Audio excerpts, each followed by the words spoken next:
चलिए question number 6 देखते हैं क्या कहता है ये हमसे। दी गई आकृति में उभयनिष्ठ आधार, उभयनिष्ठ आधार मतलब जो दोनों में सेम हो यानी वो BC है। उभयनिष्ठ आधार BC है।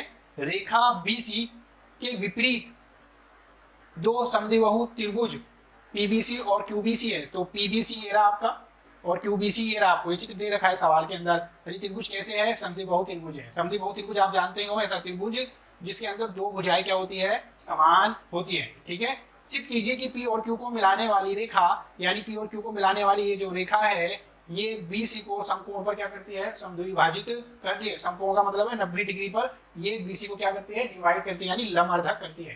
ठीक है ना। तो ये हमें चित्र दे रखा है, बाद में समझ में आ गई होगी। जो दे रखा है पहले हम वो लिख लेंगे और फिर जो सिद्ध करना है वो लिख लेंगे। तो देखिए सबसे पहले क्या लिख लेते हैं हम, हल करेंगे इसका। दिया है, क्या दिया है? दो समद्विबाहु त्रिभुज PBC है, दो समद्विबाहु त्रिभुज। त्रिभुज के नाम क्या है? पहले का नाम है PBC और दूसरे का नाम क्या है? त्रिभुज QBC।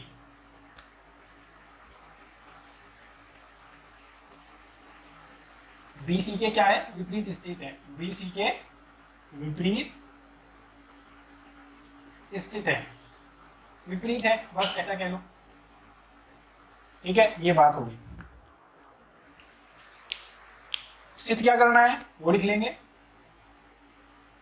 ये बता ही रखा है आपको।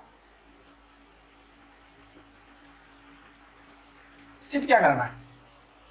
PQ को मिलाने वाली रेखा BC को लंबअर्धक करती है, ऐसा कह सकते हैं, या समद्विभाजित करती है, ऐसा भी कह सकते हैं। ठीक है ना। तो मैं यहाँ पे लिख देता हूं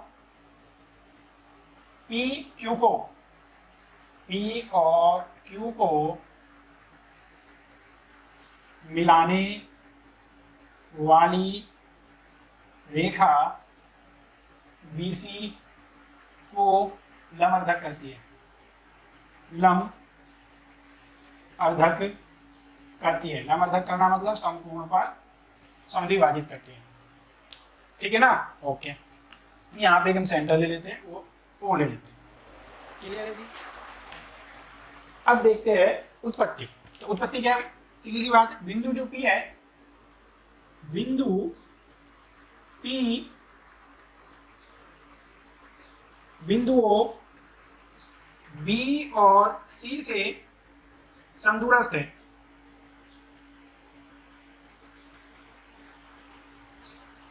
ठीक है, ये दिया है। क्या किया है? दिया है। अब कैसे दिया है? क्योंकि ये समद्विबाहु त्रिभुज है। कौन?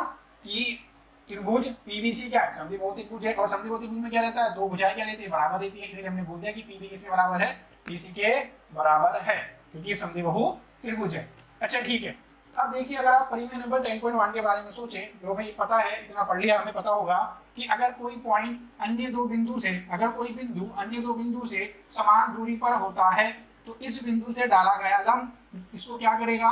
लंबअर्धक करेगा। ये तो हमारी परिमेय नंबर 10.1 है, तो यहाँ पे 10.1 लग जाएगी और उसके अकॉर्डिंग मैं बोल दूंगा कि जो PO है, PO क्या होगी? BC पर लंब होगी। BC पर क्या होगी? लंब। ठीक है। क्यों? हम लिख देंगे यहाँ पे परिमेय नंबर 10.1 के अनुसार। ये हमारी हो गई इक्वेशन 1। इसी प्रकार देखिए क्या कर लेंगे हम। अब जरा बिंदु Q की बात करते हैं। बिंदु जो आपका Q है वो B और C से क्या है? बिंदुओं B और C से समदूरस्थ है। समदूरस्थ है क्यों? क्योंकि ये भी क्या है? एक समकोण त्रिभुज है। ये भी हमें दिया है। ठीक है। तो यहाँ पे भी कैसे हो गया कि QB जो है, QO क्या होगा? लंब होगा किसके ऊपर? BC पर। BC पर। ये भी किससे? ये भी आपकी परिमेय नंबर 10.1 से। और ये हो गई आपकी इक्वेशन नंबर 2। क्लियर? ओके। अब आगे करते हैं जी। इक्वेशन 1 और 2 से, इक्वेशन 1 वह इक्वेशन 2 से स्पष्ट है। क्या स्पष्ट है?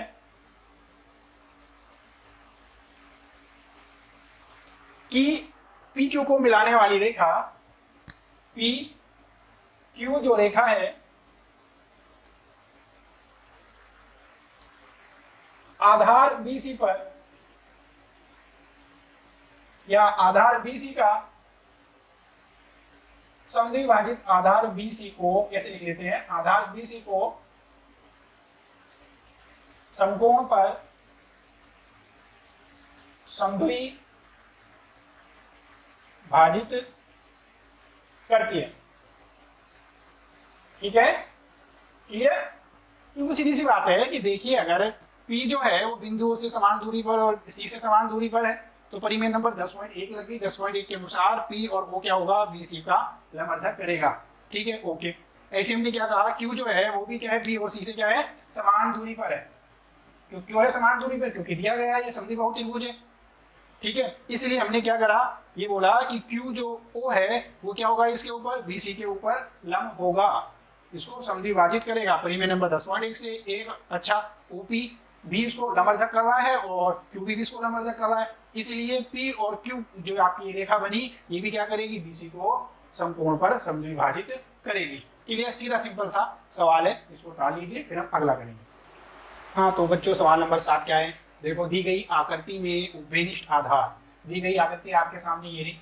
उभयनिष्ठ आधार क्या है? Q और R। उभयनिष्ठ क्या है? यानी वो वाली भुजा तो दोनों में क्या हो? आती हो, यानी दोनों त्रिभुज में आने वाली भुजा कौन सी है? QR। तो ये क्या कहलाएगी? उभयनिष्ठ भुजा कहलाती है। ठीक है ना? QR पर एक ही और दो समद्विबाहु त्रिभुज है, तो ये समद्विबाहु त्रिभुज है। पहला कौन सा? PQR, एक समद्विबाहु त्रिभुज है, यानी इसके अंदर दो भुजाएं बराबर होगी, जैसे ये वाली और ये वाली क्या है? बराबर। ठीक है, और SQR है। अब SQR क्या है? SQR यानी इस वाले त्रिभुज में ये वाली भुजा इस वाली भुजा की क्या है? बराबर है। ये हमें दे रखा है। सिद्ध क्या करवा रहा है कि कह रहा है कि SP जो रेखा है, SP जो रेखा है वो QR की लंबवर्धक है। ये हमें क्या करना है? प्रूफ करना है। तो देखो सीधी सी बात है, समझा ही रखा है। जो दे रखा है वो पहले लिख लोगे, जो दे रखा है वो पहले, यानी दिया है। अब आपको क्या दिया है? समद्विबाहु त्रिभुज दिए है जो आधार QR पर एक ही ओर स्थित है। समद्विबाहु त्रिभुज दिए है। समद्विबाहु त्रिभुज कौन कौन से? एक तो है PQR और दूसरा कौन है? दूसरा है आपका त्रिभुज SQR। ये क्या है? उभयनिष्ठ आधार, यानी आधार QR के एक ही ओर स्थित है, एक ही ओर स्थित है। ठीक है, अब लिख लेंगे। सिद्ध क्या करना है? सिर्फ क्या करना है? ये दोनों चीजों तो हमें सवाल के अंदर ही मिल जाती है। सिर्फ हमें ये करना है कि SP रेखा QR की लंबवर्धक है। SP रेखा QR की लंबवर्धक है, ये हमें सिद्ध करना है।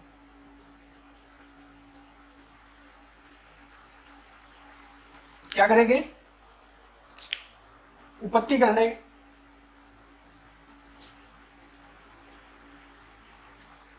उत्पत्ति की बात करते हैं।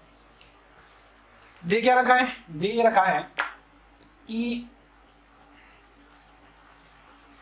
समद्विबाहु त्रिभुज है PQ। तो हम कह देंगे यहाँ पे कि ये जो त्रिभुज है PQ किसके बराबर होगा? PQ किसके बराबर है? PR के। क्यों? क्योंकि त्रिभुज जो है आपका PQR समद्विबाहु है, इसलिए हमने कह दिया कि PQ किसके बराबर है? PR के बराबर। क्लियर है जी? इसलिए हम कह सकते हैं कि जो PM है वो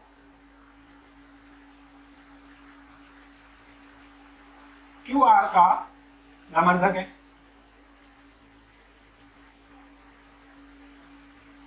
क्यों लंबवर्धक है? वही परिमेय नंबर 10.1 से। बहुत काम की है ना, ये मैंने आपसे पहले कहा था। क्योंकि देखो अगर ये पॉइंट इस वाले और इस वाले से समान दूरी पर है, तो ये जो पी एम होगा ये क्या होगा, इसका लमर्धक करेगा। ऐसे हमारी परिमेय नंबर 10.1 कहती है, तो मैं यहाँ पे परिमेय नंबर 10.1 का यूज कर लिया और ये हो गई हमारी इक्वेशन नंबर 1। क्लियर। अब आगे बात करते हैं, आगे क्या बात है। एस जो है, एस क्यू किसके बराबर होगा, एस आर के। कि एस जो क्यू है किसके बराबर होगा, एस आर के। वजह क्या है, वजह ये है कि त्रिभुज जो है आपका एस क्यू आर समद्विबाहु है। क्या है, समद्विबाहु है। दे रखा है, अरे दे रखा है तो हम यूज नहीं करेंगे क्या इस बात का, तो हमने यूज कर लिया कि एस क्यू किसके बराबर है, एस आर के बराबर है। तो वही वाली कंडीशन हो गई कि एस एन क्या होगा, क्यू आर का लमर्धक होगा परिमेय नंबर 10.1 से। एस एन जो है वो क्यू आर का लम अर्धक होगा। क्या होगा, लम अर्धक, अर्धक है। कैसे, वही वाली बात, परिमेय नंबर 10.1 इक्वेशन नंबर 2 हो चुकी है।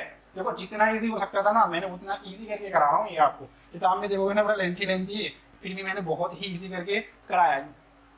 ओके, इससे इजी और क्या होगा, 4-5 लाइनों में आपका सवाल होगा, इतनी सी बात करनी पड़ती है। ठीक है, तो इक्वेशन 1 व इक्वेशन 2 से एसपी जो है से स्पष्ट है कि एसपी जो है क्यू आर का क्या करेगी, ऐसा लिख लेते हैं, एसपी रेखा क्यू आर की लम अर्धक है, लम अर्धक है। ठीक है, तो सवाल नंबर 8 देखते हैं अब। दी गई आकृति में एंगल पी का अर्धक, एंगल पी का अर्धक क्या है, पी एस, भुजा क्यू आर को एस बिंदु पर प्रतिच्छेद करता है। एस एन जो है वो पी क्यू पर लंब है, एस एन जो है वो क्या है, पी क्यू पर लंब है, और एस एन जो है वो पी आर पर लंब खींचे गए। अब हमें सिद्ध क्या करना है, हमें सिद्ध करना है कि एस एन जो है वो एस एन के बराबर है। देखिए इससे पहले हमने जितने सवाल करे वो सारे सवाल परिमेय नंबर 10.1 पे थे, यानी 10.1 पर आधारित थे। ठीक है ना, ये वाला 8वां और जो 9वां सवाल है ये 10.2 पर आधारित है। तो आपके दिमाग में रहना चाहिए कि परिमेय नंबर 10.2 क्या है। वो ये कहती है कि अगर कोई भुजा यानी रेखाखंड जो होता है, अगर किसी कोण को 2 बराबर भागों में डिवाइड कर देता है तो उस रेखाखंड पे स्थित सभी बिंदु उस त्रिभुज की भुजाओं से समान दूरी पर रहते हैं। ठीक है ना, ये थी 10.2। अच्छे से देख लेना फिर इसको करना। तो मैं कराता हूँ आगे, मेरे दिमाग में तो है कि 10.1 क्या है और 10.2 क्या है। चलिए करते हैं। सबसे पहले वही वाली बात है, क्या दिया है वो लिख लेंगे। दिया है, क्या दिया जी, एंगल पी का अर्धक पी एस दिया गया है। एंगल पी का अर्धक पी एस दिया है, जो क्यू आर को एस बिंदु पर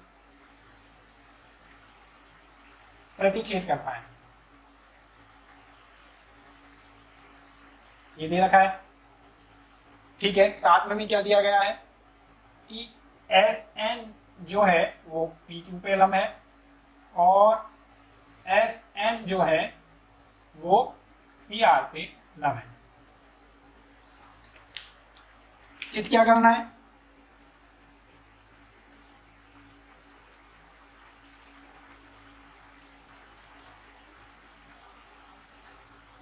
सिद्ध करना है कि एस एन के बराबर है।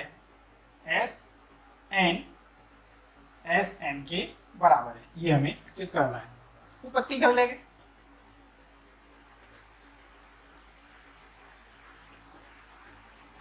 उत्पत्ति देखिए साहब,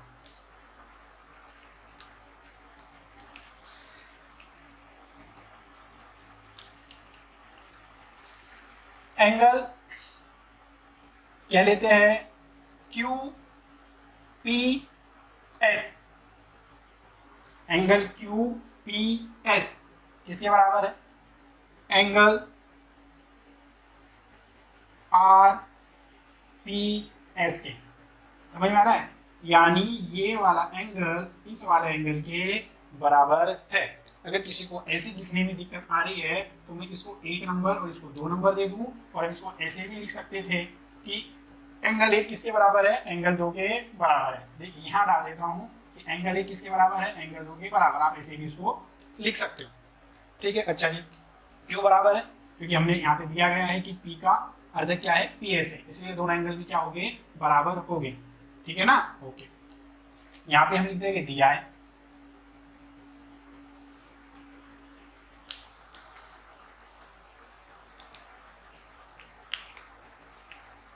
अब अगली बात जो है वो ये है कि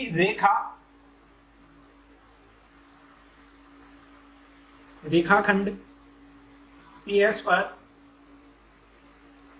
स्थित बिंदु कौन सा है जी, S है ना।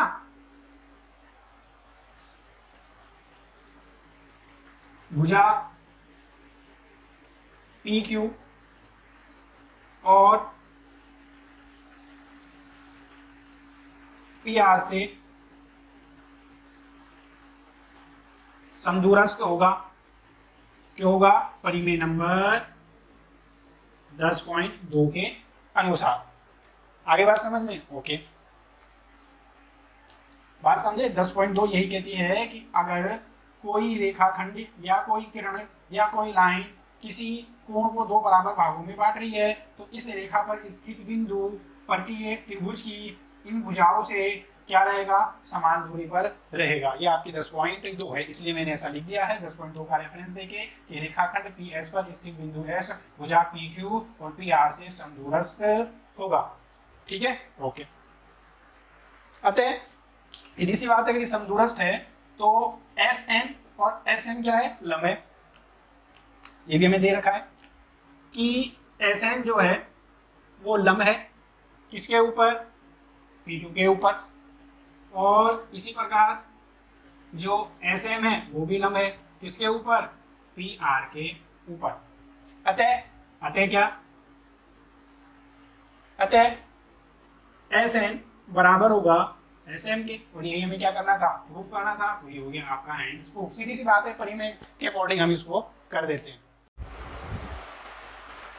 अब देखते हैं लास्ट सवाल, सवाल नंबर 9। ये क्या कहता है जी, हमसे दी गई आकृति में एंगल ABC दिया गया है, एंगल ABC दिया गया है, BA और BC से समदूरस्थ, ये आपका BA हो गया, ये आपका BC हो गया, इससे समदूरस्थ, तथा एंगल ABC के अंत्य भाग में किसी बिंदु का बिंदुपथ ज्ञात कीजिए। सीधी सी बात है, हमें एंगल दे रखा है, एंगल B, और AB और BC से समदूरस्थ।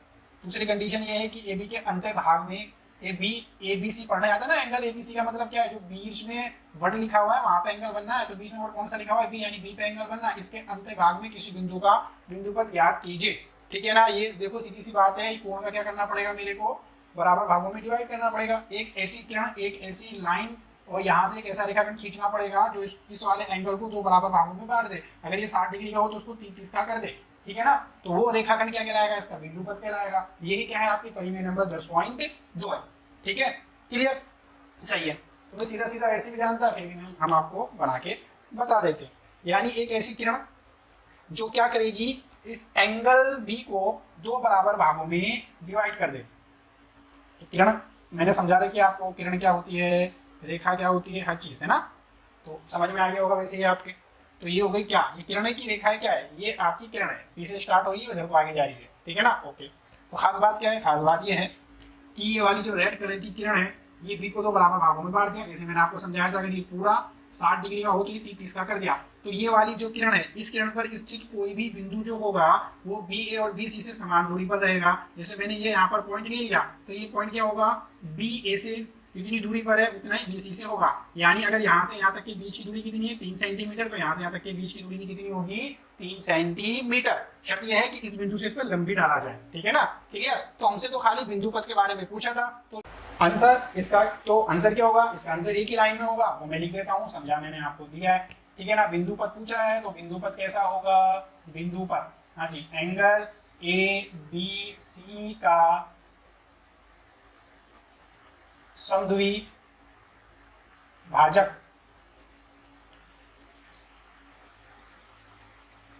किरण का नाम रख देते, चलो किरण होगी, बस इतना लिख देते, समुद्री भाषा क्या होगी, किरण होगी। ये आपका जवाब हो चुका है। एग्जाम में आपसे 1 नंबर भी पूछ सकता है।